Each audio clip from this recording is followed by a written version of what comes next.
మొదటిగా నా స్టోరీ, తర్వాత నీ స్టోరీ, మూడోది దేవుని స్టోరీ. మొదట నా స్టోరీ చెప్తున్నా. నా స్టోరీ ఏంటంటే, నేను 2007 నుంచి 9 వరకు హౌసింగ్ కార్పొరేషన్లో పనిచేశాను. తర్వాత నాకు దెబ్బ తగిలినప్పుడు నేను మంచాన ఉన్నప్పుడు నేను ప్రభుని అడిగి, ఏందయ్యా నన్ను నడిపిస్తావాయా అని నేను ప్రభుని అడిగినప్పుడు దేవుడు నన్ను నడిపిస్తానన్నాడు. ఈరోజు మీ దగ్గర తీసుకొచ్చాడు నన్ను ఆల్రెడీ. ఆ మంచం మీద 2009లో దెబ్బ తగిలింది నాకు. ఆ టైంలో నేను ప్రభుని వేడుకుంటే ప్రభు నాకు ఏం చేశాడంటే సహాయం చేశాడు. అప్పుడే నేను ప్రభుకి ఒక మాట ఇచ్చా, నేను నడవగలిగితే నీ పరిచర్య చేస్తానయ్యా, నేను ఏంటి ఆశించను, ఉద్యోగం కూడా సేవ చేస్తానని తీర్మానం చేసుకున్నాను. నేను నడవటం మొదలు పెట్టాను, దేవుని పరిచర్య చేస్తున్నాను, ఉద్యోగం కూడా వదిలిపెట్టి దేవుని సేవ చేస్తున్నాను. ఇప్పుడు నా బాధ ఏంటంటే కాలు బాధ కదా. కాలు బాధ వల్ల నేను మంచాన్న ప్రభుని అడిగినప్పుడు ప్రభు నాకు సహాయం చేశాడు. ఇప్పుడు మీకు కూడా ఏదో ఒక బాధ ఉంటుంది. బాధ లేదు నాకు అన్న వాళ్ళు చేతులు ఎత్తండి, ఏ బాధ లేదు అమ్మా కదా. మీ బాధ కూడా అంటే ఏ బాధ అయినా కానీ, ఆర్థిక బాధ అవ్వచ్చు, లేక శారీరకమైన బాధ అవ్వచ్చు, లేక ఫ్యామిలీ బాధ అవ్వచ్చు, ఏ బాధ అయినా కావచ్చు. మీ బాధలో ఉన్నటువంటి మీరు, ఇప్పుడు నా బాధలో ఉన్న నేను, ఏం బాధ? కాలు బాధ, నొప్పి, నడవలేనని బాధ. సో నేను ప్రభుని అడిగినప్పుడు దేవుడు నాకు సహాయం చేశాడు. మీరు కూడా మీకున్నటువంటి బాధలను బట్టి మీరు కూడా ప్రభుని అడగగలిగితే మీకు కూడా సహాయం చేస్తాడు. అర్థమైందా?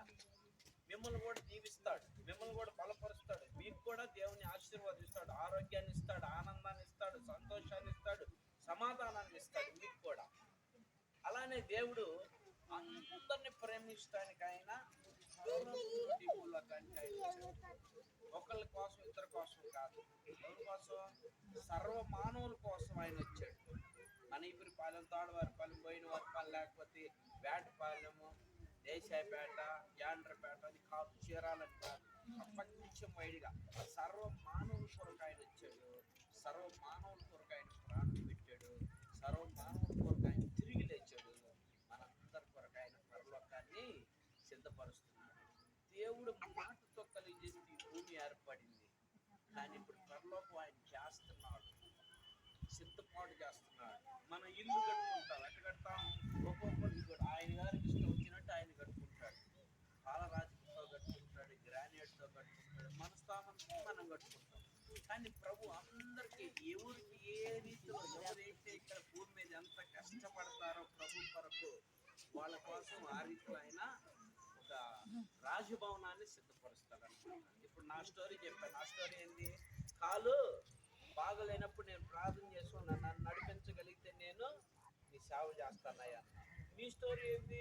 నీకున్న బాధల్లో నువ్వు కూడా ప్రభుని అడిగావనుకో, నిన్ను కూడా దేవుడు బలపరుస్తాడు. ఆయన స్టోరీ ఏంటి? ఆయన సర్వ మానవుల కొరకు ప్రాణం పెడతానికి వచ్చాడు, సర్వ మానవుల కొరకు ప్రాణం పెట్టాడు, తిరిగి లేచాడు. మనందరినీ ఆయన రాజ్యంలో చేర్చుకుంటానికి సిద్ధంగా ఉన్నాడు. ఆయన రాజ్యానికి వెళ్ళాలంటే ఏం చేయాలి? మనం నీతిగా, నిజాయితీగా ఉండాలి. ఏ పాపం మనలో ఉండకూడదు. అర్థమైందా? మనం ప్రభుని నమ్ముకున్నాం. ఈ లోకం సర్వ శూన్యం, సెల్ఫిష్నెస్ కొంతకాలం మాత్రమే ఉండింది, శాశ్వతమైంది కాదు. కానీ పరలోకం కానీ నరకం కానీ శాశ్వతంగా ఉండింది. పరలోకం శాశ్వతమే, నరకం శాశ్వతమే. నరకం ఎవరి కోసం అంటే దేవుని నమ్మనటువంటి వారికి నరకం, దేవుని నమ్ముకున్న వారికి మాత్రం పరలోకం. ఈ పరలోకానికి మీరందరూ వెళ్ళాలని ప్రభుత్వాన్ని మీకు తెలియపరుస్తున్నాను. దేవుడు మీ అందరి కొరకు ఆయన ప్రాణం పెట్టి తిరిగి లేచాడు. మిమ్మల్ని అందరినీ పరలోకం మీయటానికి సిద్ధంగా ఉన్నాడు. ఎవరైతే నేను పాపినని ఒప్పుకుంటే వారిని క్షమించి వారికి పరలోకాన్ని ఇస్తాను. దేవుడి ప్రతి మాట దీవించను గాక. ప్రార్థన చేద్దాం. ప్రార్థన చేద్దాం. ప్రేమ కలిగిన తండ్రి, క్షేమగల యేసయ్యా, జీవాధిపతి వందనాలు, స్తోత్రాలు ప్రభా. ఈ పార్వతీపురంలో ప్రభనైనా ఈ బిడ్డలతో ఎంతవరకు మాట్లాడిన దాన్ని బట్టి స్తోత్రాలు. బిడ్డలందరినీ కాపుదల భద్రపరిచి నీ రక్షణ వారి పని పట్ల, ప్రయాణాల్లో, రాకపోకలు, అన్ని విషయాల్లో తోడున్నాయి. ఈ సాక్షులుగా జీవించడానికి సహాయం చేయాలని ప్రార్థిస్తున్నాను. వీళ్ళందరినీ రక్షణ మార్పు క్షమాపణ ఇచ్చలేదు. వీళ్ళందరినీ జీవానికి వారసులైతే సహాయం చేయాలి. బిడ్డలు తరతరాలు నాయన ఈ ఆశీర్వాదాలు పొంది నిత్య జీవుల్లో వారసులకు సహాయం చేయమని యేసు నామములో వేడుకుంటున్నాం తండ్రి. ఆమేన్. ఆమేన్.